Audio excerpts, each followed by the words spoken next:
Saludos amigos de Metro Puerto Rico y bienvenidos a otro Punto por Punto, donde hablamos de los temas noticiosos del momento con las personalidades noticiosas del momento. Hoy con nosotros se encuentra Ramón Luis Nieves, ex senador, pero también fue uno de los autores de la Ley de Política Pública Energética y actualmente es parte del Grupo Asesor de Energía de la gobernadora. ¿Cómo se encuentra?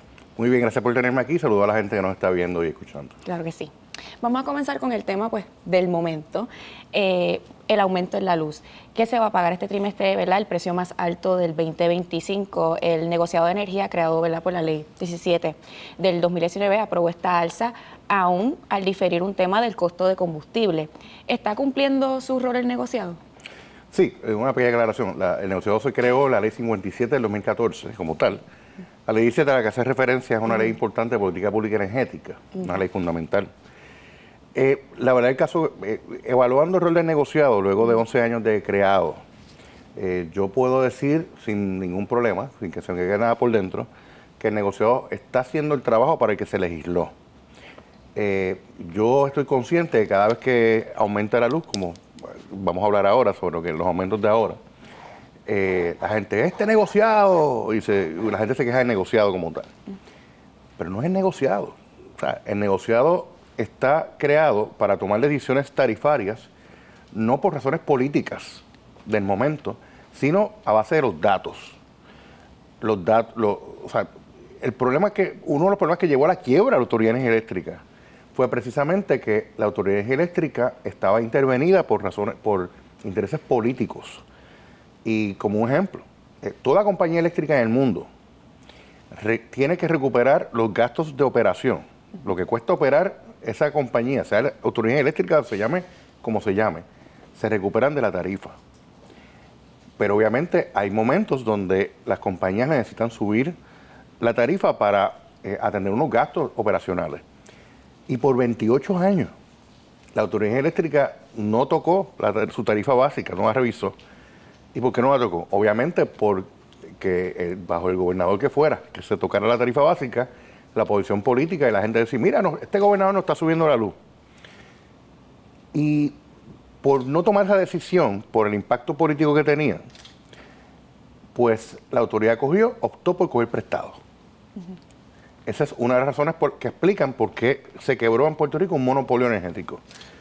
Cuando se crea el negociado de energía, se crea ya para el 2013, la Autoridad Eléctrica estaba en una situación financiera bastante complicada. Y precisamente en el 2014 comienza su insolvencia.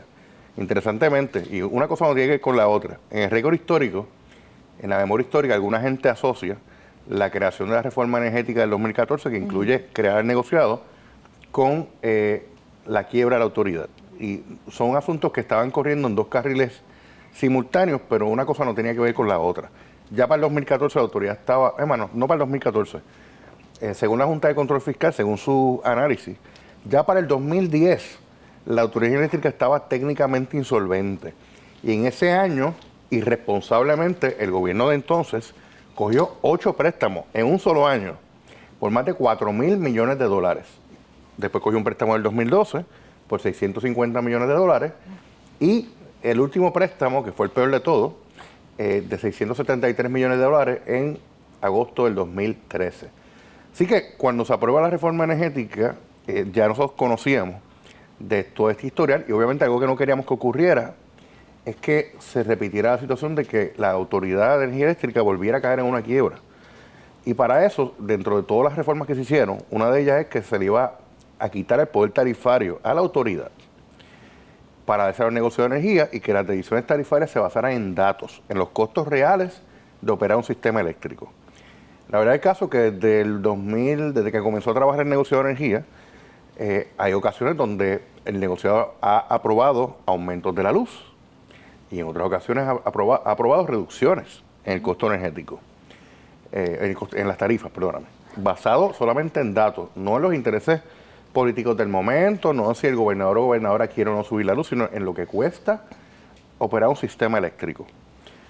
Y lamentablemente nuestro sistema eléctrico, nuestra autoridad eléctrica corrió por muchos años sin recuperar los costos reales de su operación. Eso llevó a su quiebra.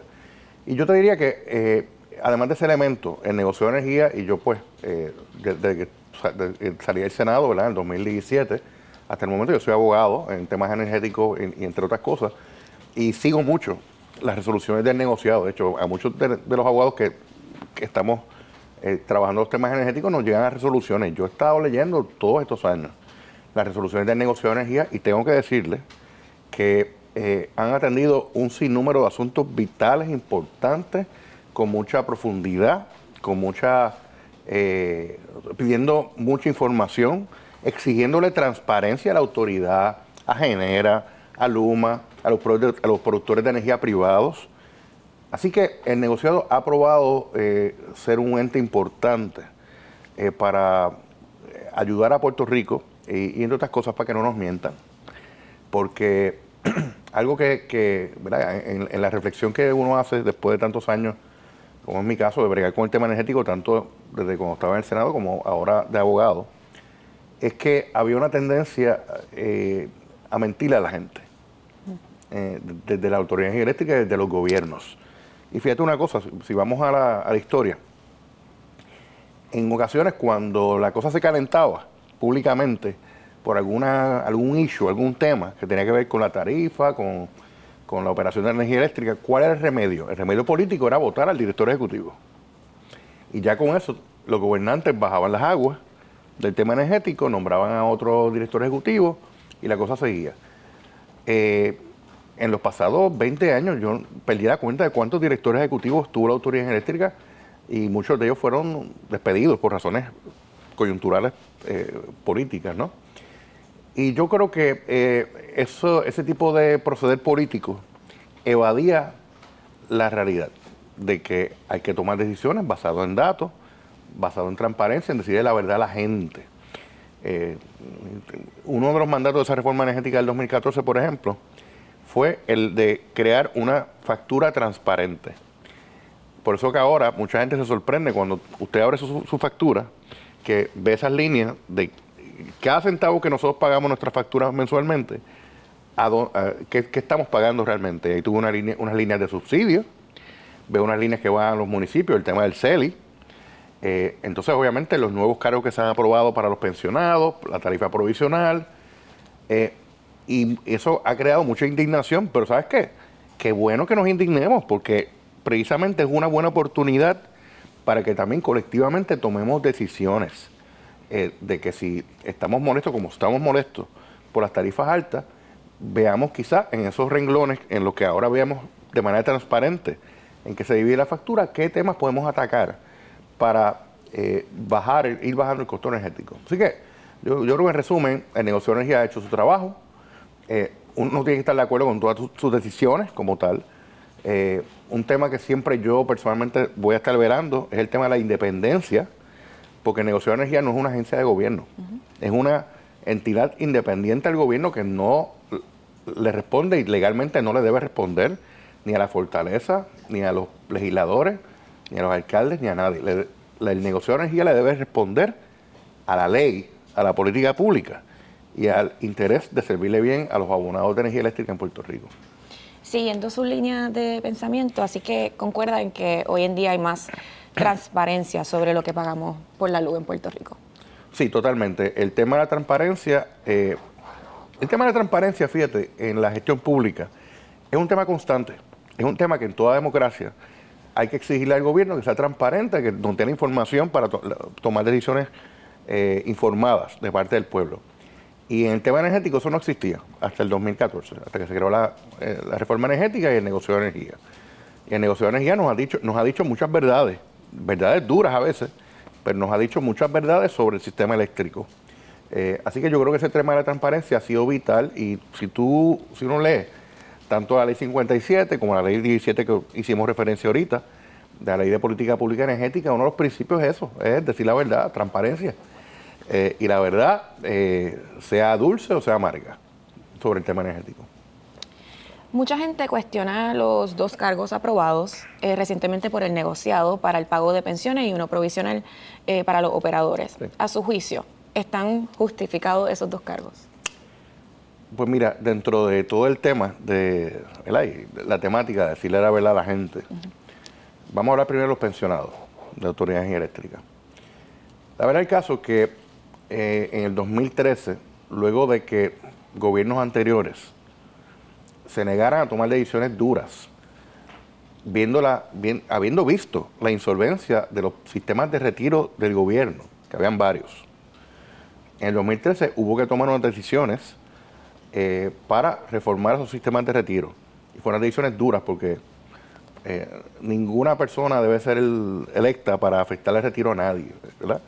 Pero en aquel momento, en aquella administración, hubo que tomar decisiones con respecto a los retiros de los empleados públicos del gobierno central, los maestros, que fue algo bien controversial. Pero en el tema de las corporaciones públicas, particularmente la Autoridad de Energía Eléctrica, pasó algo distinto. Los empleados de la Autoridad Eléctrica estuvieron aportando la aportación que les toca a ellos, pagando lo que les tocaba a ellos para solventar su sistema de retiro. Pero cuando la Autoridad Eléctrica en el 2014 se torna insolvente, o sea que no puede pagarle a sus acreedores, va dejando de pagar su aportación patronal, ocasionando básicamente el colapso del sistema de retiro de sus empleados. Así que el gobierno desde hace algún tiempo estuvo dándole unos préstamos al sistema de retiro para que los empleados, ¿verdad?, los pensionados no se quedaran sin su dinero, pero la Junta de Control Fiscal eventualmente le dijo, mira, el gobierno, hay que tener una solución permanente. Fue una decisión difícil y en este caso pues la gobernadora se expresó a los efectos de que mira, pues la solución que se había recomendado, que se había puesto sobre la mesa era que se pagara de nuestra factura. Y es molestoso, es duro, pero es una de las consecuencias obviamente de la quiebra a la que se llevó a la Autoridad Eléctrica. Y eso pues fue una decisión bien dura. Eventualmente el negociado de energía lo avaló esa propuesta y es lo que tenemos ahora. Los pensionados de la Autoridad Eléctrica que les llega su factura están pagando también la pensión que les deben a ellos, que ya ellos pagaron, ¿verdad? Que es algo medio irónico y medio trágico de todo este tema, pero una decisión bien dura. La pregunta es, bueno, había otras opciones. Los pensionados, algunos grupos están diciendo, no, esa no es la pensión, la solución que nosotros queríamos. Había otras opciones. Y yo entiendo ese planteamiento de los pensionados porque ese sector no quiere que los culpen, que el resto del pueblo le cree mala gana a ellos por ese tema. Pero al final del día, ¿cuál era la opción? Un impuesto, ¿verdad? Yo soy de los que pensaba, bueno, a lo mejor una solución a no pagar las facturas que ocurra como me parece que fue la misma ley 7 del 2009, bajo Luis Fortuño, se creó un impuesto, una sobretasa, un impuesto especial sobre las propiedades por unos años. Esa pudo haber sido una solución también, decir, mira, pues vamos a hacer un impuesto a algo y el país lo paga de otra manera. O sea, pero al final del día, la aportación que hacía la Autoridad de Energía Eléctrica era parte de los gastos, de los costos operacionales del sistema. Y cómo la autoridad pagaba esa aportación patronal, pues de las facturas nuestras también. O sea que al final del día, esa línea está ahí, está bien presente, pero el abonado siempre termina pagando los costos del sistema eléctrico. Yo creo que es una lección importante. Y esto pues lo aprendí temprano cuando comencé a trabajar los temas energéticos. Todo sistema energético, todo gasto del sistema energético viene de los abonados, salvo circunstancias especiales que el sistema eléctrico reciba alguna aportación de FEMA, lo que fuera. Esto sale de la factura, así que es parte de eso, una decisión difícil, dura políticamente y muy controversial sin duda. Hay muchas cosas pasando alrededor del tema energético en Puerto Rico, en específico los apagones constantes que sufrimos. ¿Cómo puede protegerse el interés público? El tema de los apagones tiene que ver esencialmente con dos cosas. Primero, incluso previo al huracán María, la verdad es el caso que por la irresponsabilidad, el crimen grande que se cometió de la Autoridad Eléctrica con el pueblo de Puerto Rico, de utilizar todos esos miles de millones de pesos que cogieron prestados para sus gastos operacionales, para pagar la visa con la Mastercard y todos esos esquemas que al día de hoy nadie ha salido responsable, ninguna entidad de las que empujó a la autoridad a coger prestado, de las que asesoró a la autoridad para que cogieran prestado, incluso para pagarse a sí mismos. Había muchos esquemas alrededor del tema de cómo se generó esta deuda de casi 9 mil millones de dólares. La verdad, hay casos que la razón principal, el fundamento legal para que la Autoridad de Energía Eléctrica cogiera prestado era para invertir en mejoras capitales, para mejorar el sistema eléctrico. Y eso no fue así. Cogieron prestado, y eso está documentado, cogieron prestado en gran parte del tiempo, particularmente en los últimos años antes de su insolvencia, para, como decimos, ¿verdad? Pagar una tarjeta de crédito con la otra. Y realmente pues no invirtieron en darle el mantenimiento adecuado a la flota de generación, a la red eléctrica. Para colmo de males, viene María y destruye gran parte de esa red eléctrica. Y eso se junta con el otro tema, que es la quiebra. Obviamente con la quiebra, pues la Autoridad Eléctrica no ha contado con el capital necesario para mejorar su red eléctrica. Y un tercer dato, el gobierno de Puerto Rico tiene ahí, desde el 2020, hace 5 años a esta fecha, 10, 15 mil millones de dólares para reconstruir las redes eléctricas, asignadas por el presidente Trump en su primer término. Y no hemos visto todavía el efecto de las obras de reconstrucción de la red eléctrica. Y yo sé que hay mucha gente, mucha repartición de culpas aquí entre el gobierno estatal, el gobierno federal, etcétera. Pero es un dato objetivo. No ha comenzado realmente la reconstrucción de la red eléctrica. Si tú unes todos esos datos, pues ahí te llevan a todos los apagones que hemos estado sufriendo. No solamente los apagones generales, sino las interrupciones diarias que te vuelan en canto los enseres, que te los dañan. Para colmo, el gobierno le da una inmunidad en el contrato con Luma, y así que Luma no es responsable de eso. Eso está ahora bajo litigio, ¿verdad? Así que es una situación bien dramática, que esa situación dramática ha llevado a otro tema, que es que gracias precisamente a la legislación que se ha aprobado y a distintos cambios en el mercado, una cantidad impresionante de abonados se ha mudado a energía solar, a soluciones solares en sus techos, con paneles solares y almacenamiento. Entonces, ahora, dado ese factor, te lleva entonces a Luma y a la autoridad a decir, pero es que hay mucha gente ahora con energía solar. Ahora entonces, eso me va a crear supuestamente una inestabilidad en el sistema.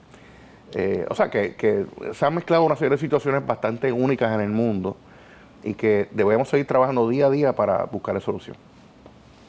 Y de hecho, muchos pensarían que los quieren como pillar ahora los que tienen energía solar, porque hubo como los 300, y me corrige, pero hubo como un intento de los $300 cobrarle por un estudio técnico. ¿Qué usted piensa sobre eso?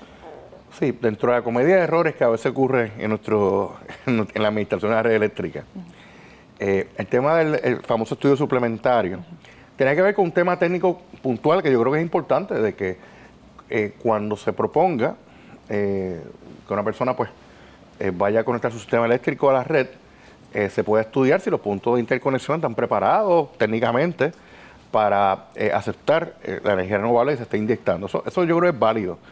Y si se dice, bueno, pues hay que cobrar por un estudio, pues se cobra. Pero no me venga a cobrar por un estudio años después o tiempo después de que ya yo instale el sistema. Así que ha sido algo bastante ridículo la manera que se ha manejado este tema. Yo creo que sí, yo creo que hay que hacer unos estudios suplementarios para, dado la gran cantidad de sistemas solares que se están conectando, perdonen, estamos en vivo, de sistemas solares que se están conectando, ver si el sistema está apto para aceptarlo y cumplen con las capacidades técnicas aplicables. Pero el cobrarme por ese estudio, cuando ya yo instalé el sistema y no me habían dicho nada sobre este cobro como consumidor, yo creo que está totalmente errado. Actualmente sigue el proceso para revisar la tarifa base de la luz. Hay una recomendación del oficial especial que trabaja el asunto en el negociado de estimar el cargo legado para el pago de la deuda y comenzar a cobrarlo. ¿Qué le parece? Sí, precisamente una de las aportaciones de la Ley 57 del 2014 fue obligar a que cada 3 años ocurriera una revisión tarifaria. ¿Y por qué se da eso? Volvemos al tema de la transparencia, volvemos al tema de que podamos evitar que la autoridad eléctrica volviera a quebrar en el futuro. Así que para asegurarse de que la Autoridad Eléctrica contara con los fondos necesarios para operar el sistema eléctrico, se establece esta revisión cada 3 años. Como parte de ese proceso, primero, ahora ante la autoridad, ahora Luma, tiene que hacer una propuesta, radicar una propuesta en el negociado de su tarifa. Entonces, se abre un proceso, y esto es un proceso como si fuera un caso de tribunal. Básicamente, ante el negociado se nombra a un oficial examinador, que en este caso es el señor Scott Hemplin, que es un experto en regulación energética y que ha ayudado al negociado de energía desde que comenzó.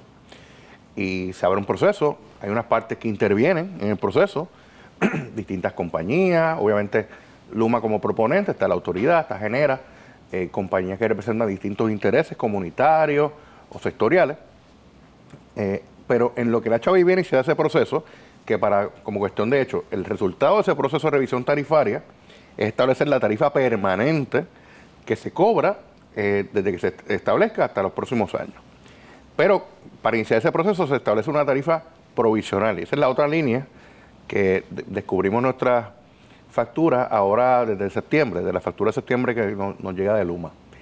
El resultado es que si al final de ese proceso de establecer la tarifa básica, resulta que la tarifa que se está cobrando provisional, si es mayor a la tarifa permanente, pues se supone que ocurra una devolución a los abonados.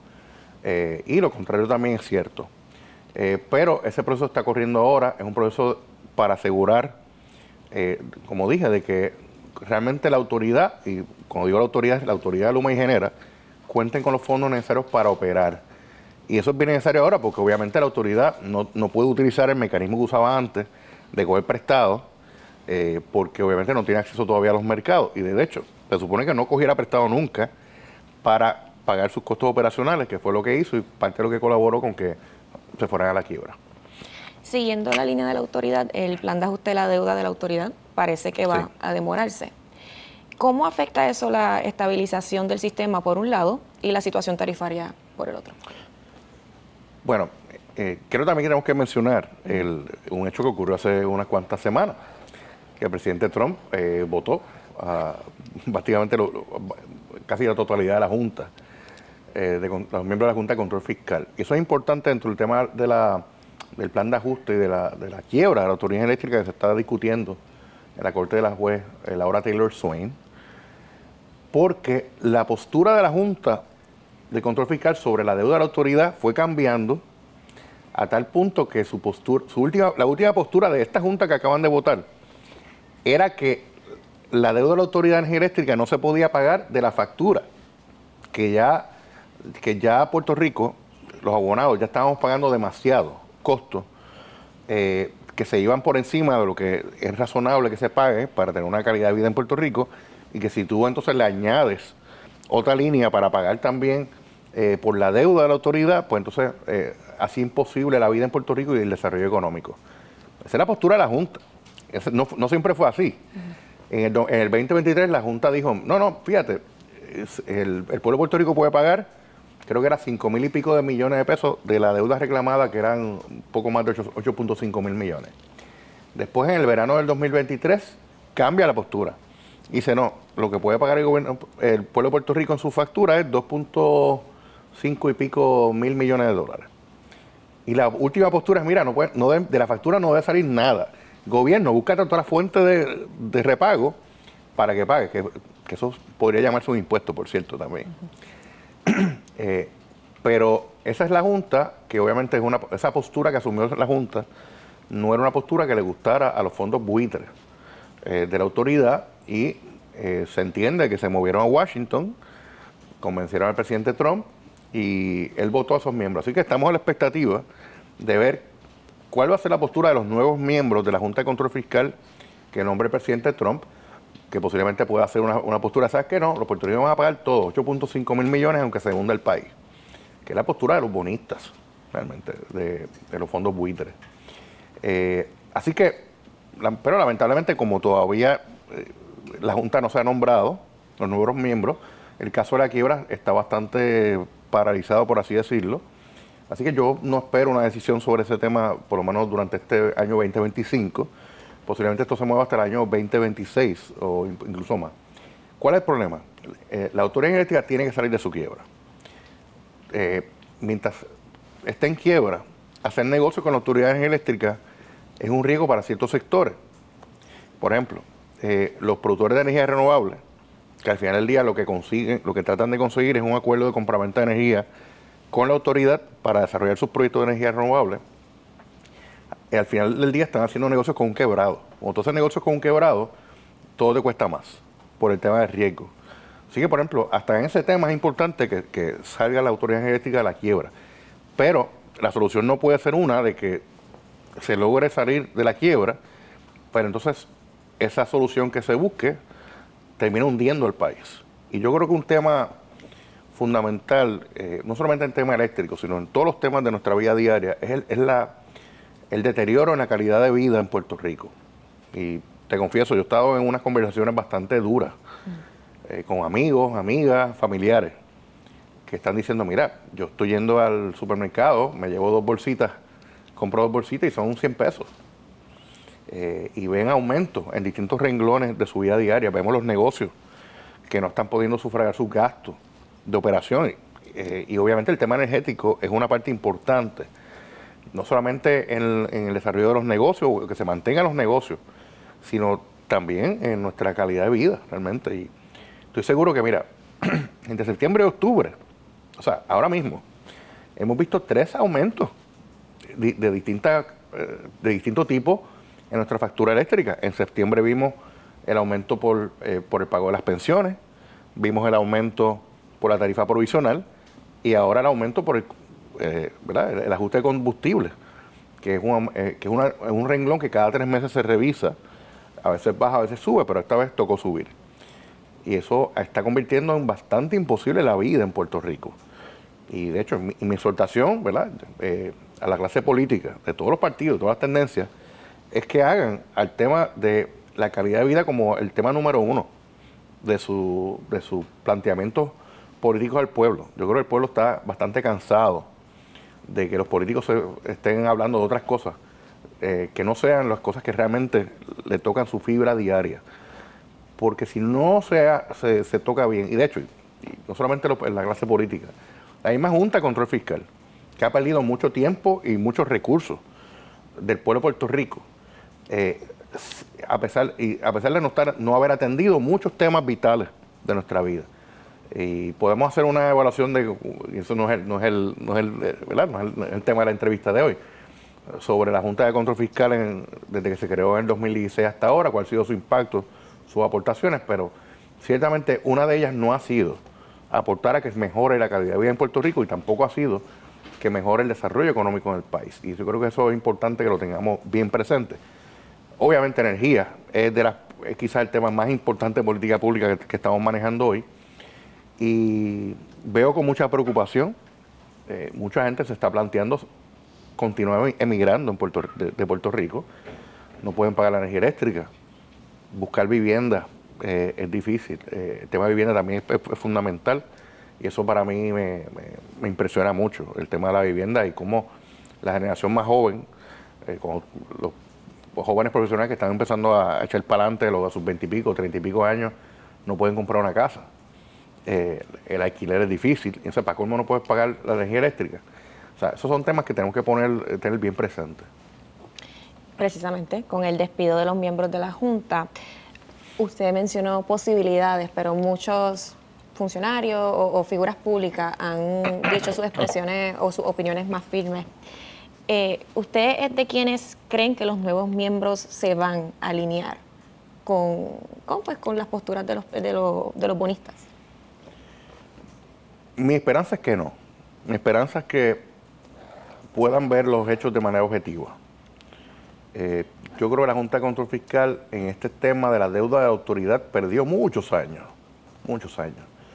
Incluso hubo años que yo creo que la Junta se concentró más en cuadrar la deuda del gobierno, las distintas deudas del gobierno central, y como que dejó aparte el tema de la deuda de energía eléctrica. Por años no escuchamos nada sobre ese tema. Estoy hablando de los años quizás 20, 21, 22, por ahí más o menos. Creo que en el año 2023 comenzaron a ser un poquito más claros y a atender más esta deuda porque ya habían resuelto los planes de ajuste de los otros sistemas de retiro. Entonces perdieron muchos años. Entonces han pasado cosas y una de las cosas que ha pasado es que llegó esta administración de Donald Trump y con unas políticas públicas muy agresivas en muchos temas. Mi esperanza sería de que estos nuevos miembros vean los datos, vean incluso particularmente el impacto que va a tener que paguemos X cantidad de dinero por 35 años por una deuda vieja que no nos va a ayudar en nada a mejorar el sistema eléctrico. Puedan poner eso sobre una balanza y que podamos comenzar de nuevo. Yo no estoy diciendo que los bonistas no cobren, realmente, porque lamentablemente las decisiones del pasado de muchas juntas de la Autoridad Eléctrica, muchos gobiernos de Puerto Rico nos llevaron a este punto. Yo creo que sería un crimen contra el futuro, contra el presente y futuro de Puerto Rico, que destruyamos nuestras posibilidades de desarrollo económico y de vida en Puerto Rico para pagarle una deuda vieja a unos bonistas buitres. Y yo creo que, yo espero que la Junta pues pueda mirar esto, que no se dejen llevar meramente por el mandato de una ideología ultraconservadora, ultraderechista, que opere contra los intereses del gobierno de Puerto Rico. Pero ya veremos, estamos en el terreno de una especulación hasta que el presidente Trump nombre a esos miembros y esos miembros pues puedan asumir unas posturas sobre el tema de la deuda. La gobernadora había dicho que la deuda podía pagarse con un solo pago, pues para evitar el cargo legado. ¿Cree que ese escenario es posible o una cosa era desde afuera y otra ya, como ella, gobernadora? Alguien dijo alguna vez que uno hace campaña en poesía y gobierna en prosa. En Cupey decimos que pues no es lo mismo con violín que con guitarra, ¿verdad? Yo creo que esa postura era problemática por distintas razones. En primer lugar, la razón por la cual se creó la Autoridad de Fuentes Fluviales, luego Autoridad de Energía Eléctrica, era para coger prestado. Cuando Antonio Luchetti estuvo años planteando la creación de la Autoridad de Fuentes Fluviales, lo hacía como para buscar un mecanismo, usando la figura entonces reciente de la corporación pública, un mecanismo para que se pudieran levantar fondos para poder coger prestado sin estar atado al crédito del gobierno, que en los años 30, como ahora, el gobierno estaba bastante chavado en cuanto a su acceso a crédito. Y de ahí surge la idea de crear esta corporación pública que pudiera levantar sus propios fondos. Entonces tú venir 80 años después de que estás defendiendo en todo foro de que el crédito o la deuda de la Autoridad Eléctrica no es la deuda del gobierno. O sea, esto es lo fundamental, ¿verdad? Que la deuda de la corporación pública es de la corporación pública, no del gobierno. Tú defendes eso por 80 años, incluso en un proceso de quiebra que ya lleva desde el 2017. Entonces, es difícil tú argumentar ahora, ¿sabes qué? Yo siempre dije que la deuda no era del gobierno, pero ¿sabes qué? Le voy a hacer un cheque del gobierno para pagar esa deuda. Eso podría crear problemas legales serios, porque incluso los bonistas dirían, pero si la Junta de Control Fiscal está diciendo que lo único que puede pagar Puerto Rico son 2.5 mil millones como tal, y tú ahora gobierno estás diciéndome de que puedes hacer un cheque de Hacienda para pagar la deuda, no me pagues 2.5, págame 8.5 mil millones, págamela toda.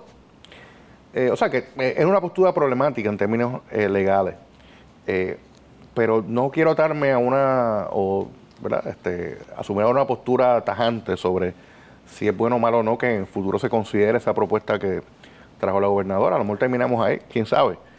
Pero yo creo que quería explicar básicamente el fundamento, ¿verdad?, legal sobre esa postura política que se asumió. Ahora vamos a estar entrando en la Ley de Política Energética, que usted fue autor. ¿Qué le parece que se hayan pospuesto, ¿verdad?, las fechas de transición a fuentes de energía renovable establecidas originalmente? La verdad, el caso de Puerto Rico, vamos a empezar por el principio. En el 2010, el gobierno de Luis Fortuño y la legislatura del PNP entonces, donde la hoy gobernadora era presidenta de la Cámara, y Tomás Rivera Chatz, presidente del Senado, aprobaron dos leyes fundamentales, que son las leyes 82 y 83. Esas leyes, particularmente la ley 82 del 2010, creó lo que se llama la cartera de energías renovables. En inglés se llama Renewable Portfolio Standard. Estas carteras de energías renovables eran unos instrumentos que de hecho llevaban ya años ensayándose en distintas jurisdicciones. Eran mecanismos para estimular la integración de energías renovables al sistema. Y la verdad el caso es que como opera esta cartera de energías renovables, que dice, mira, pues se supone que para tal año vamos a tener la meta de integrar X% de energías renovables, ¿verdad? Y se hacen unos mecanismos y unos incentivos para lograrlo. La verdad el caso es que entonces cuando se creó esa ley de energías renovables en el 2010, faltaba un elemento. No existía un regulador de energía. Porque hasta entonces la Autoridad Eléctrica era dueño y señor de todo el tema energético y la Autoridad Eléctrica, su naturaleza y su acción era contraria a la energía renovable. La Autoridad Eléctrica ha sido la opositora principal de energía renovable en Puerto Rico y quiero detenerme un momento aquí. Es una oportunidad perdida porque hay jurisdicciones donde incluso la misma compañía eléctrica va donde te dice, mira, ¿sabes qué? Voy a ponerte paneles solares. O sea, que ayudan al abonado a hacer las transiciones y llegan a distintos tipos de arreglos. Y aquí la autoridad, pues, bastante atada por sus visiones y sus intereses, los intereses creados dentro de la autoridad, el famoso cartel del petróleo, después los intereses del gas, etcétera, pues le hicieron la vida imposible a la gente, incluso cuando, por ejemplo, se aprueba la ley que crea la medición neta en el 2007, la autoridad se tardó años en implantar eso y la gente a veces esperaba meses y meses para que le conectaran sus equipos a la red. Así que había una actitud hostil a la energía renovable. De hecho, la Autoridad Eléctrica, interesantemente, en el 2009, si mal no recuerdo, crea Prepa Renewables y nunca la operó. Era una entidad que se supone que estaba creada para que la autoridad misma de energía eléctrica pudiera ayudar a la transición de energía renovable, a la integración de energía renovable, y nunca se operó. Así que quizás el error de esa ley de energía renovable del 2010, esas dos leyes, es que no había quien asegurara que la autoridad cumpliera. Así que pasaron los años, en el 2014 se crea el negocio de energía, y una de las razones por las que se crea, y uno de los poderes que se le da al negocio de energía, es fiscalizar el cumplimiento con leyes que impulsan la energía renovable. Con todo y eso, yo creo que el huracán María, uno de sus legados es que transforma la industria de energía renovable y pues obviamente la experiencia que sufrimos ha impulsado a mucha gente a adquirir sistemas solares. El modelo de negocio de Puerto Rico se transformó. Puerto Rico es de las jurisdicciones del mundo, yo diría que ha integrado más energía renovable con baterías después del huracán María. Antes del huracán María, por ejemplo, habían solamente 9,000 abonados que tenían acuerdo de medición neta con la autoridad. Hoy ya estamos rondando los 180,000 y ha sido un despliegue impresionante. Así que, sin embargo, cuando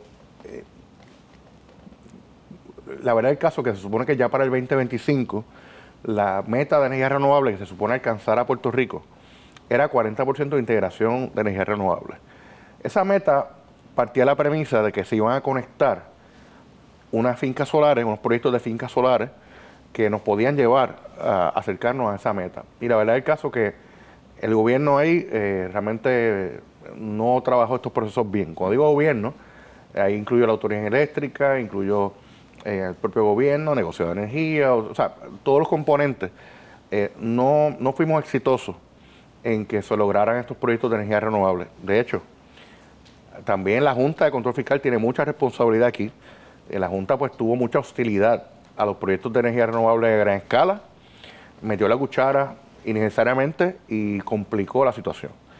La verdad es el caso que desde el 2012, incluso desde antes, pero en el 2012 hay unos proyectos que se habían contratado con el gobierno de Puerto Rico.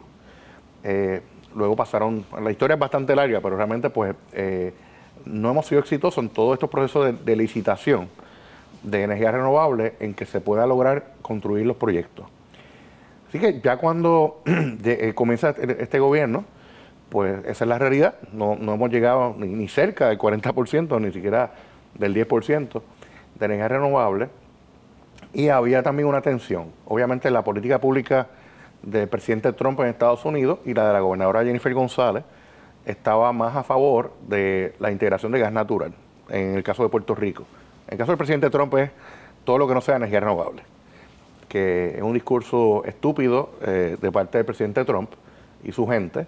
Le están llamando el Green Energy Scam, el engaño de la energía renovable.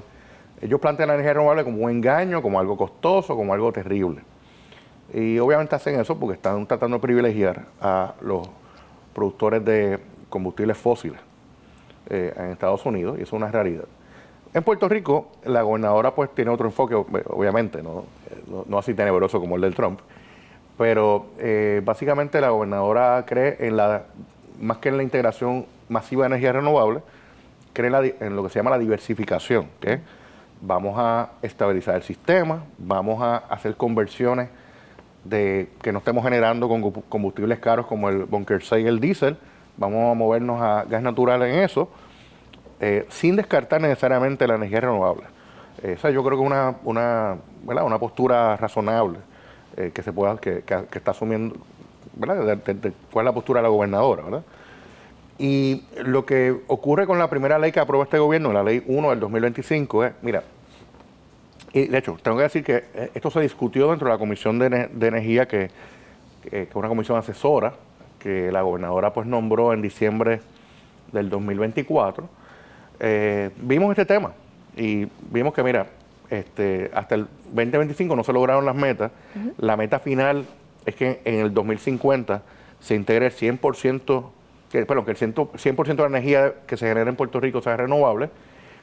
O sea, no tengo un espacio de 25 años, pero una idea que surgió del comité es, mira, pues vamos a quitar las metas intermedias.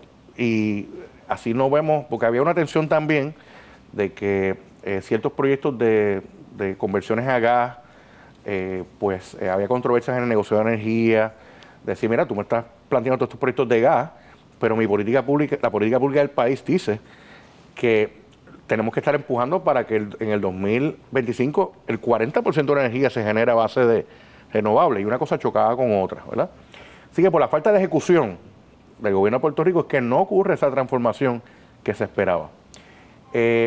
Yo tomo excepción de la ley 1.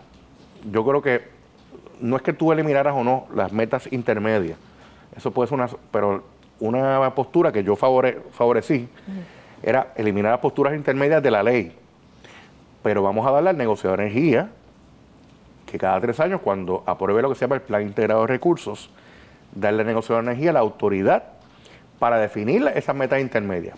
Por ejemplo, la ley dice ahora que entre el 2025 y el 2050 no hay metas intermedias de energía renovable, pero se mantiene esa meta final. Pero hay otra obligación que surge también de la ley 57 del 2014, de que el negociador de energía abre un proceso de crear un plan integrado de recursos, que es una herramienta de planificación sobre los recursos energéticos del país. Pues la idea que yo favorezco, y favorecí entonces, es, mira, pues no hay metas intermedias, pero el negociador podría decir, ok, Puerto Rico, ¿en dónde estamos? ¿Estamos en 10% de energía renovable en el 2025? Pues, según la información que yo tengo y los datos, pues si estamos en 10%, pues vamos a aspirar a que para el 2030 lleguemos al 20%. Pero el negociador de energía toma esa decisión no porque una ley se lo dice, sino porque ha podido evaluar la información técnica realista que le permite llegar a esa meta. Entonces, ahí, cuando tú creas estas metas de energía renovable, eso es un mensaje que tú le estás mandando no solamente al gobierno, a los ciudadanos, sino el gobierno al mercado. Es decir, mercado, ¿quiénes quieren venir a colaborar para integrar más energía renovable para que lleguemos a esta meta realista que yo fijé como regulador? Yo creo que esa era la solución. No estoy de acuerdo con la ley está redactada hoy, porque no le da expresamente ese poder al negociado. Claro, mi evaluación legal es que la ley 57, permite que el negociado tome ese tipo de decisiones. Pero ya veremos qué pasa en el Plan Integrado de Recursos. Hubo un proyecto de Víctor Párez, de representante de Víctor Párez, para precisamente darle ese poder al negociado, pero la gobernadora lo vetó en el verano, un veto de bolsillo. Okay. Y como usted mencionó, no se movió la fecha del 2050, así que usted piensa que es viable llegar a esa meta del 100%. Te puedo confesar que cuando se estaba creando la ley 17 del 2019, que es una ley, yo te diría que ya yo no era senador ya, pero estuve de asesor del Senado con los senadores Larry Selhammer y Eduardo Batia, trabajando. Y fue, de verdad que la creación de esa ley 17 de política pública energética es de los momentos, yo creo, legislativos más profundos, extraordinarios y participativos que ha ocurrido en la historia de Puerto Rico. Incluso esa ley surge de un junte de dos legisladores de dos partidos distintos que reúnen a una serie de académicos, personal del sector privado, líderes comunitarios, para crear esa ley.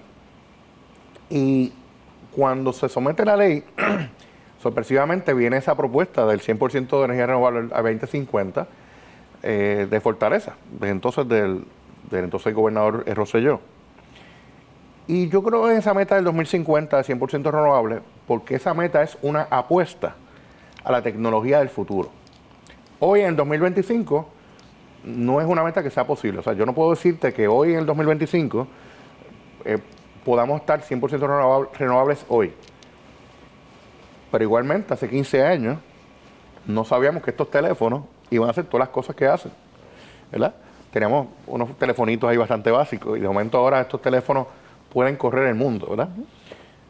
Así que la tecnología, esas metas de energía renovable son también una apuesta a la tecnología del futuro. Y también son un elemento de presión para que los gobiernos y el sector privado estén trabajando en la misma dirección para lograr esa integración de energía renovable. Y quiero hacer énfasis en lo siguiente.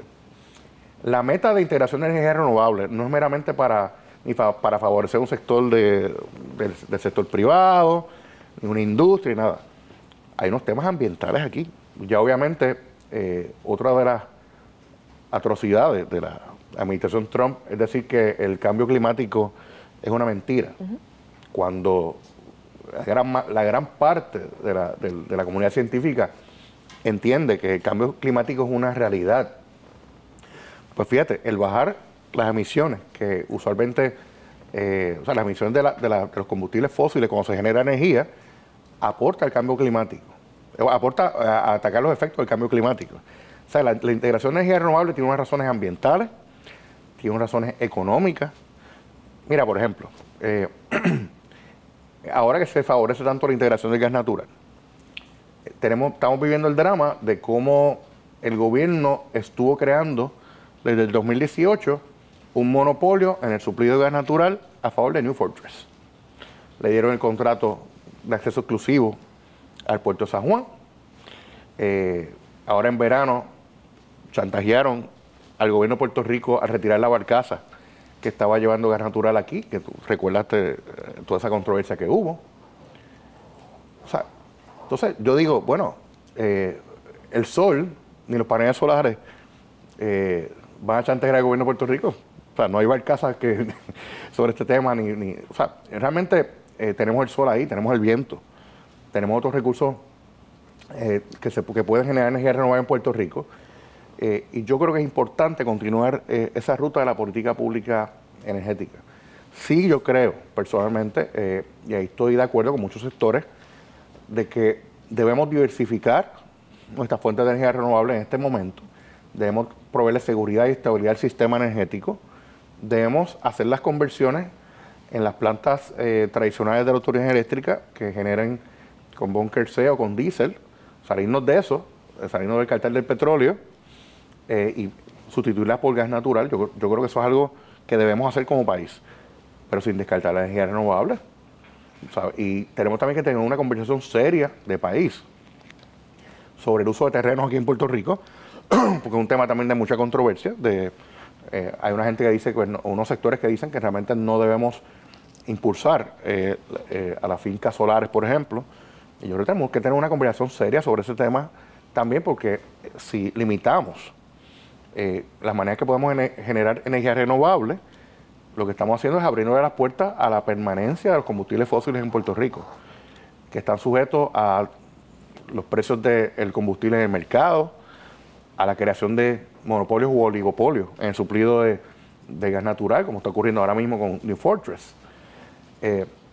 Así que creo que entre esas conversaciones serias podemos integrar gas natural e integrar más energía renovable a gran escala. Lo que sí está ocurriendo, y no por el momento no ha parado de ocurrir, es la integración de energía renovable en los techos de las casas y en los negocios. Y eso ha resultado en un remedio importante para muchas familias y negocios para poder defenderse de los costos energéticos y de los apagones. De hecho, ahora mismo hay una disputa en el Tribunal Federal con los pilotos y las maniobras en el muelle. ¿Cómo ve todo este caso legal? Mira, te tengo que confesar que cuando me invitaron a un programa para discutir este tema, y yo pues me leí la demanda y honestamente yo que estuve en la legislatura no sabía que existía una comisión de practicaje, se llama, que es una comisión creada por ley en 1999 y la demanda de hecho está muy bien redactada, felicidades a los abogados, porque en su introducción te hacen una historia de cómo el tema de los pilotos que remolcan los grandes barcos, cómo eso va a sus orígenes históricos. La verdad que los pilotos estuvieron trabajando con New Fortress por varios años sobre los estándares del tipo de remolcadores que podían utilizarse en la bahía de San Juan. Y pues la demanda surge por esa controversia de que New Fortress pues, cambia las reglas. Después la persona que se nombró para presidir la comisión de practicaje le envía un cese y desista a los pilotos esos pilotos lo que están tratando de asegurar es que es la integridad de la bahía de San Juan y la seguridad de los pilotos mismos, ¿verdad? Así que, pero estamos viendo de hecho de que hace unos días antes de que grabáramos este podcast, el gobierno tuvo que intervenir, trató de intervenir en ese pleito entre los pilotos y New Fortress. El tribunal creo que no le permitió esa intervención porque hubo un problema de suplido de gas natural nuevamente a causa de esta controversia. Yo creo que un elemento común de todas estas controversias, estamos hablando del acceso al puerto, el tema de esta disputa con los pilotos, que esperamos que se resuelva pronto, lo que ocurrió en el verano cuando New Fortress retira sus barcazas, el mismo contrato con Genera, que tiene un conflicto de interés inherente, porque Genera es una subsidiaria de New Fortress, la entidad que suple el gas. Todo esto tiene un elemento en común, que la Junta de Control Fiscal y el negociador de energía han estado advirtiendo.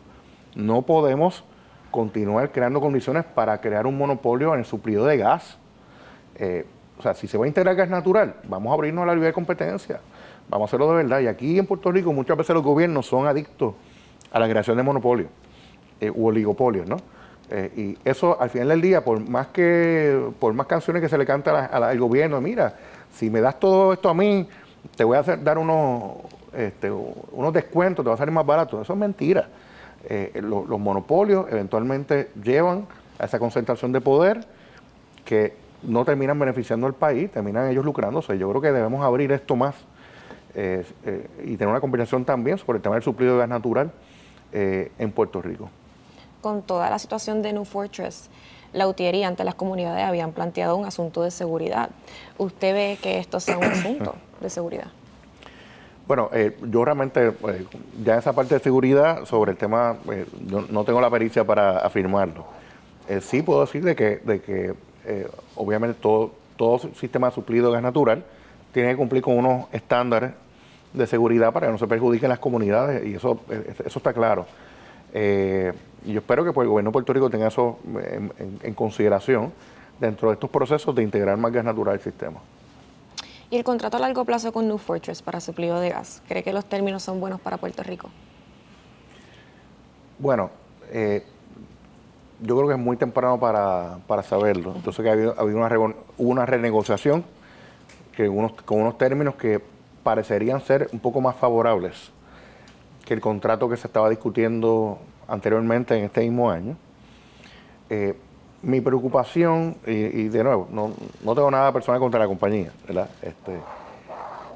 Pero sí tengo que decir de que me preocupa toda esa concentración de poder que el mismo gobierno de Puerto Rico le ha dado a esa compañía.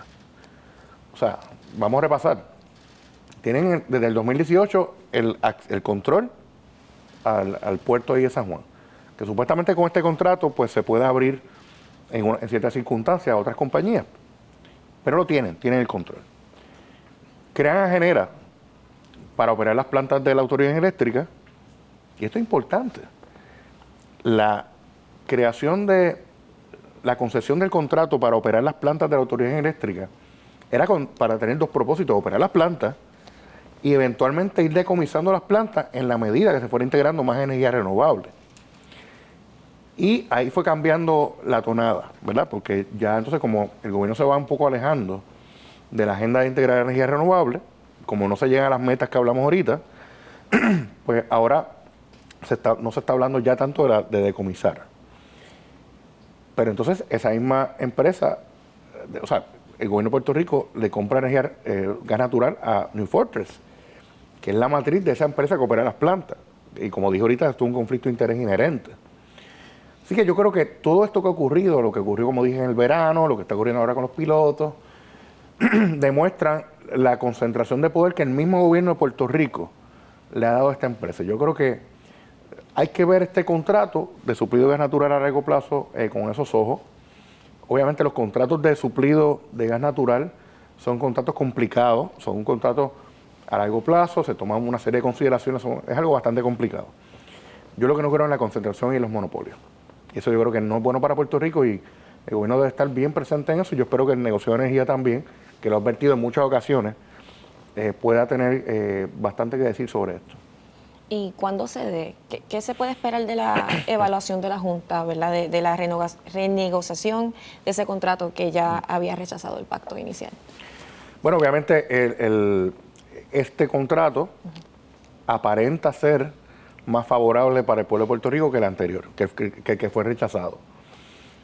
Pero, de nuevo, ahí yo creo que tanto el negociado como la Junta podrán ver más detalles sobre el mismo, y eso también, tengo que decirles, es uno de los temas que resaltan la importancia de que exista un negociador de energía independiente que toma decisiones a base de datos y evalúa los temas técnicos energéticos en ese contexto sin consideraciones políticas del momento. Porque si las hubiera habido, pues hubiera aprobado el contrato que se planteó inicialmente.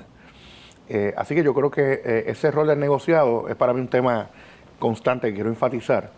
Es importante, y espero que hagan una evaluación adecuada sobre este contrato de suplido de gas. Hace un tiempo, en nuestra última entrevista, y que usted forma parte del comité asesor, Sí. me había comentado a mí que hace tiempo no se reúnen. No sé si desde abril, no sé si hubo una convocatoria reciente. Sí, bueno, mira, el comité asesor, el comité de trabajo para la transformación energética que nombró la gobernadora, y que para mí es un honor como persona haber sido considerado para formar parte, estuvo trabajando bastante intensamente desde diciembre mismo hasta, yo diría hasta abril.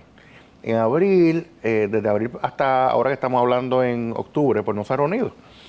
Pero obviamente es un comité que no tiene vida propia. El comité es un comité asesor que cuando la gobernadora necesita nuestro insumo, ahí estaremos para dárselo. Yo te voy a hablar de algo. Yo conozco a la gobernadora hace años, ¿verdad? La gobernadora y yo, de hecho, coincidimos en su último cuatrienio como legisladora y yo como senador, y colaboramos en temas y nos conocemos. Y para mí fue importante que tan pronto cuando me llamaron para formar parte del comité. Yo me acuerdo, yo estaba en una librería en Washington en ese momento, fue en diciembre, a mediados de diciembre del año pasado, de 2024, y antes de que terminaran de decirme eso, yo dije, sí, vamos a hacerlo. Porque para mí, personalmente, la energía no tiene color político. Cuando se te va la luz, no importa si tú eres popular, independentista o PNP, se te va la luz y eso tiene un impacto en la calidad de vida y en el desarrollo económico. Y por lo menos para mí, como sé para los otros miembros del comité que hemos trabajado juntos ahí, ha sido un gran privilegio estar allí. Así que cuando la gobernadora nos necesite, nos convocará. Así que básicamente, yo de mi parte, sin embargo, en este momento de mi vida, yo llevo ya 8 años como abogado en el sector privado nuevamente, luego de salir de la legislatura. Me veo un rol también de que, a pesar de que soy abogado en temas energéticos y otros temas, en el sector privado, pero también veo un rol público de como he estado trabajando tanto en estos temas de política pública de la legislatura, me apasiona el tema. Lo estudié luego de la legislatura también, como tal. Pienso que tengo un rol de tratar de que podamos dialogar públicamente sobre estos temas y para seguir aportando el entendimiento del tema energético. El tema energético antes del 2014 era un tema que, como los monjes de la Edad Media, era como bastante cerrado. O sea, si tú no estabas dentro de la autoridad o lo que fuera, pues estos temas se discutían bastante internamente. Una virtud de las reformas energéticas iniciadas en el 2014 es que se transparentó el tema. Ahora tenemos que hablar de estos temas. Me encanta, hace poco estuve con la periodista Meli Méndez y pudimos explicar cada línea de la factura eléctrica. O sea, eso es importante, que continúe la educación pública sobre el tema de energía, para así nosotros poder incluso afinar nuestros reclamos a nuestro gobierno para que mejore el sistema eléctrico basado en datos. Cerrando el tema energético, Nieves, ¿usted piensa que vamos en ruta a Puerto Rico inevitablemente a pagar la luz más cara de Estados Unidos, más cara que en Hawái? Como diría el conejo malo, que no nos pase lo que pasó en Hawái, ¿verdad? Mira, qué bueno que trae el tema, porque algo que yo aprendí rapidito en el 2013 cuando comencé a bregar con este tema del Senado, era que en el tema energético tenemos que comparar China con China. Entonces mucha gente en el debate público dice, pagamos la luz más cara de todo Estados Unidos. O por ejemplo, en nuestra vida privada, mira, yo tengo una primita, una tía en Florida, y paga tanto del kilovatio hora, aquí lo pagamos mucho más caro. Puerto Rico no puede comparar. Puerto Rico es lo que se llama una isla energética. Somos una isla, geográficamente, pero también somos un sistema aislado. ¿Qué quiere decir? Que no estamos conectados a otros sistemas eléctricos. La realidad de los 48 estados contiguos en la nación americana, Estados Unidos continentales, es que prácticamente todos los estados, todos los sistemas eléctricos de todos los estados, con excepción de Texas, están interconectados unos con otros. Y hay unas organizaciones, no vamos a entrar en eso, es algo un poquito más complicado, pero básicamente pues ellos tienen la capacidad de comprar la energía o llamar a que se compre la energía más barata en ciertos temas, y hay estados que generan energía con nuclear, tienen yacimiento de gas natural. Estados Unidos obviamente se convierte en un productor masivo de energía de gas natural con técnicas como el fracking, etcétera. O sea, tienen carbón, ¿verdad? Hay coal towns, hay pueblos de carbón en West Virginia, etcétera. O sea, tienen otras realidades energéticas. Y obviamente en esos estados continentales pueden lograr unas tarifas de energía mucho más baratas. Puerto Rico tiene que ser comparado con las islas similares, porque son también islas eléctricas. Nuestra comparación, por ejemplo, debe ser las Islas Vírgenes y Hawái, ¿verdad? Cuando vamos a cuánto se paga en los sistemas eléctricos que hay en Hawái y en Islas Vírgenes, vemos que Puerto Rico es el más barato, que ahora mismo se paga la luz de las islas bajo el control norteamericano. Yo no estoy diciendo eso para que nos conformemos, es para que conozcamos esa realidad. Y al contrario, yo creo que ahora que tenemos esta discusión de los nuevos cargos en la factura, tenemos que abrir una discusión sobre qué áreas de oportunidad podemos tener para bajar los costos energéticos a base de esos renglones que estamos pagando en la factura. Voy a mencionar uno que es controversial, los subsidios. Cuando yo estuve en la legislatura, creamos la ley, cuando estábamos creando la ley 57 de reforma energética, hubo muchos reclamos de distintos sectores de, mira, tienen que bregar con los subsidios. Yo me di cuenta en ese entonces, si yo mezclo el tema de los subsidios con la reforma energética, pues no íbamos a tener ni reforma energética ni reforma de nada. Porque cada subsidio, o algunos de estos subsidios, tienen un grupo de interés que cabildean para que no les quiten el subsidio, ¿verdad? Así que lo que hicimos entonces, decidimos vamos a hacer la reforma energética primero y luego abrir una investigación para poder crear un proyecto de ley de reforma a los subsidios energéticos. Y eso fue lo que ocurrió. En mayo del 2014 se aprueba la reforma energética, ley 57, e inmediatamente radicamos una resolución de investigación en el Senado que posteriormente, en ese mismo año 2014, creó un proyecto de ley. Ese proyecto de ley me tomó a mí 2 años aprobarlo. Se aprobó en el 2016. Era bien complicado. Hay unos subsidios bien controversiales. Por ejemplo, el subsidio del crédito especial a los hoteles, ¿verdad? Los subsidios y las tarifas especiales para las personas que viven en residenciales públicos. Son un subsidio, el tema del CELI, que los alcaldes nunca quieren decir, y yo estoy de acuerdo con ellos, no es un subsidio, sino un acuerdo especial que está ahí desde 1941 con respecto al pago de energía en los municipios y su relación con, en este caso, con Luma. Pero yo creo que esa puede ser una de las áreas de oportunidad que debemos comenzar a revisar para ver si podemos, porque un ahorrito de un chavito aquí, un chavito allá, puede ir bajando el costo. Creo que también hay que abrir una discusión sobre el tema del combustible. O sea, si usted ve su factura, en su factura tiene una tablita que te delimita cuánto de lo que tú pagas va a cada renglón. Y obviamente el costo por combustible es lo más caro. ¿Qué podemos hacer para trabajar con eso, para abaratar ese renglón? Así que yo creo que la discusión, esto es antes de que venga el cantazo que puede venir del tema de la deuda. Tenemos que prepararnos para eso, para ir acomodando los factores que no vamos a poder controlar con factores que podemos controlar. Así que yo creo que yo exhorto a la legislatura a mirar lo que le toca a la legislatura en este tema, es los subsidios legislados. Mírenos a ver si se puede trabajar algo. Yo tengo unas posturas sobre el tema, pero yo espero que los legisladores puedan asumirla. Así que yo creo que la discusión que tenemos que tener es cómo podemos atender esos factores. Un factor importante, no se nos puede olvidar, la eficiencia energética. Aquí, de hecho, hay una línea en la factura que va para un cargo de eficiencia energética. Y yo creo que aquí no se discute tanto el tema de eficiencia energética, de cómo podemos lograr consumir menos energía. Cómo podemos estrategias incluso que nosotros como abonados podamos controlar más lo que gastamos de energía en sus casas, en sus negocios. Cómo podemos hacer que los equipos, que las bombillas, las cosas, todo sea más eficiente. Ese tema tenemos que enfatizarlo más en la discusión pública. No se enfatiza tanto, quizás no es tan sexy como los paneles solares o lo que fuera, pero ese tema tenemos que adelantarlo. Sé que el negocio de energía y Luma están bastante comprometidos con el tema. Así que yo creo que sí, tenemos que atender todos esos renglones de lo que podemos controlar para ir bajando poquito a poco nuestras facturas eléctricas. Licenciado, usted también es músico. Me Yo soy contaron músico. que había un proyecto, si nos puede explicar brevemente de qué se trata. Sí. Pues mira, yo soy músico yo toco guitarra desde que tenía como 13 años. Y pues en los 90, cuando, ya me choteé la edad, ¿verdad? Pero en algún momento, después de mi adolescencia, pues tomé la decisión de abandonar el tema de la música por unos años para concentrarme en estudiar, y yo quería aportarle a mi país.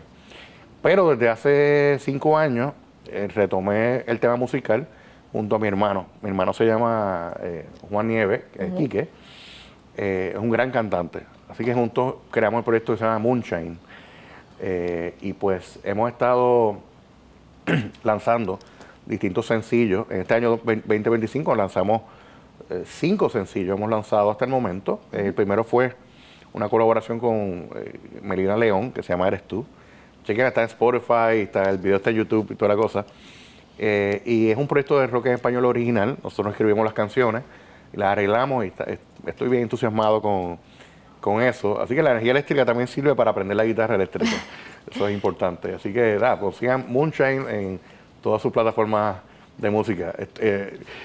Gracias por la mezcla, porque claro. Pero es una parte importante de mi vida. Creo que fue Nietzsche que dijo que sin música la vida sería un error. Y yo creo lo mismo.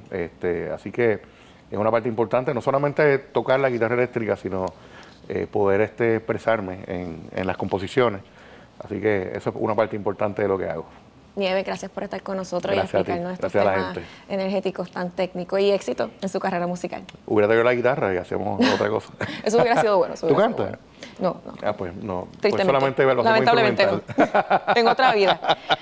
A ustedes, amigos de Metro, sigan conectándose con todas nuestras plataformas digitales.